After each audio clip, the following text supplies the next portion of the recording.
Hello मोहतरम नाजरीन, हकीम शाहिद इकबाल अपने चैनल देसी दवाखाना हकीम शाहिद में आपकी खिदमत में हाजिर है।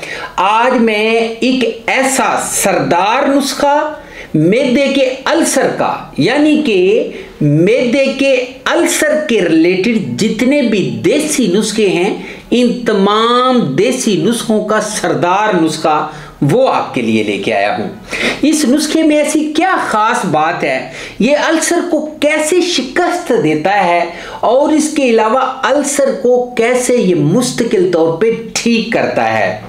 ये ऐसे काम करता है कि जैसे आपको अल्सर था ही नहीं। आपने जहां से पहले टेस्ट करवाया, जहां से पहले चेक करवाया, वहां पे आप दोबारा जाते हैं तो डॉक्टर को कहते हैं मुझे दोबारा चेक करें।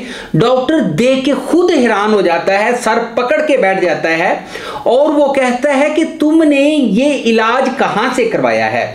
यानी कि मैं ये अपने नुस्खे की खसूसियात बता रहा हूं, डॉक्टर हैरान हो जाते हैं क्योंकि एक ऐसा नुस्खा है देसी जड़ी बूटियों से तैयार होता है और इसके अलावा बहुत ज्यादा आसान है, सस्ता है, घर में बन सकता है, हर बंदा बना के इस्तेमाल कर सकता है। हर तीसरे बंदे को अल्सर का मर्ज जो है ये आम है और इसके अलावा हमारी खुराकें इतनी मुर्गन हो चुकी हैं, इतने हम चटपटे मसालेदार चीजें हम खाते हैं जो कि हमारे मैदे को नुकसान पहुंचाती हैं, तो इसका हमें बाद में खमियाजा अदा करना पड़ता है। इसलिए मैदे को आपने डिस्टर्ब नहीं करना, यानी कि अगर आपके मैदे में अल्सर का मसला बन चुका है तो मैं आपको कभी भी एलोपैथिक रिकमेंड नहीं करूंगा।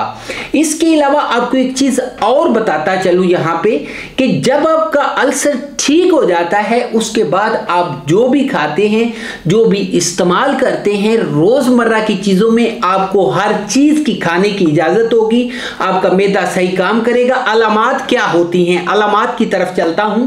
अलामात हैं पेट में दर्द होगा, पेट सूज जाएगा, इसके अलावा आपको मोटापे का मसला बनना शुरू हो जाएगा, इसके अलावा आप खुराक खाएंगे आपको कैब भी आ सकती है, आपको पेचस भी लग सकते हैं, कब्ज का मसला भी बन सकता है। बहुत ज्यादा मसला खराब हो जाने की सूरत में यही अल्सर कैंसर की शक्ल अख्तियार कर लेता है। तो बगैर वक्त जाया किए अब मैं आपको नुस्खे की तरफ लेके चलूंगा। सबसे पहले आप लेंगे सुर्ख राई 10 ग्राम, उसके बाद तेजपात 10 ग्राम, गंदा कामला सार 30 ग्राम, अजवाइन 10 ग्राम। इसका अपने पाउडर बना के छोटी सी शीशी में इसको अपने महफूज कर लेना है। शीशी में महफूज करने के बाद ये आधी चम्मच सुबह आधी चम्मच शाम इस्तेमाल कर सकते हैं। बच्चे इसको एक चुटकी खाएं। बड़ों के लिए, मर्दों के लिए, औरतों के लिए, सब के लिए, बूढ़ों के लिए बहुत ही अक्सीर नुस्खा है।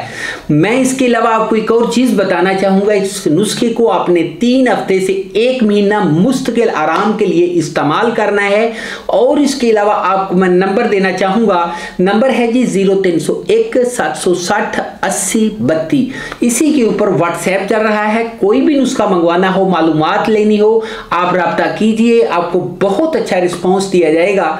अगली वीडियो में एक नई मालूमाती वीडियो के साथ हाजिर हूँगा, नए नुस्खे के साथ। और जाने से पहले आपसे रिक्वेस्ट करूँगा कि चैनल को लाइक, सब्सक्राइब, शेयर करना मत भूलिएगा और आपने अपने कमेंट्स का इजहार वो भी करना है। अगली वीडियो में मिलेंगे, तब तक इजाज़त दीजिए, गुड बाय।